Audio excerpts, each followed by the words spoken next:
Ala sa akin dati pa, ang linaw 'di ba? Gets na agad kung sino yung mga tinutukoy niya. Ramdam mo yung pinanggalingan, pero alam mo, naiisip ko rin para sa'yo na nakikinig, hanggang kailan ba natin kailangan mag-prove sa mga taong to? Yung mga minsan tayong minaliit. Ito ba ay paglaya na talaga o parang ibang paraan lang ng pagkakabit sa nakaraan? Interesting na tanong din yun. At di pa tapos, may kasunod pa. Yung pinsan naman niya humirit, Ano yun? humingi ng discount kasi pamilya raw. Ay, classic yan. Anong sagot? Sabi niya, of course, family gets a special rate. Talaga? Binigyan niya? Patapusin mo muna. Sabi niya, 10% more. Ha? More, hindi less. Oo, kasi memories fee. Sabay tawa daw sila pero siya seryoso. Ayun, umalis silang walang nabili. Grabe. Ang witty nung memories fee. Tapos ang matindi pa, hindi niya sila blinok sa social media.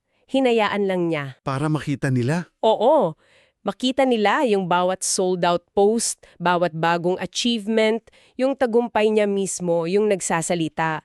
So malinaw talaga dito sa kwento yung pag-angat no, mula sa pagiging minamalit hanggang sa napatunayan niya yung sarili niya. At yung tinatawag niyang paghihigante, hindi siya yung destructive na galit. Mas parang pag-set ng boundaries. Tama. Healthy boundaries. Oo, pagpapakita ng halaga sa sarili. Pero in her own way. Parang kasing tamis, pero matatag din. Tulad ng mga baked goods niya. Yung success niya na talaga ang best reply niya sa kanila. Kaya, para sa iyo na nakikinig ngayon, ano kayang aral ang maiuwi mo mula dito? Paano mo kaya haharapin o hinaharap ngayon yung mga duda?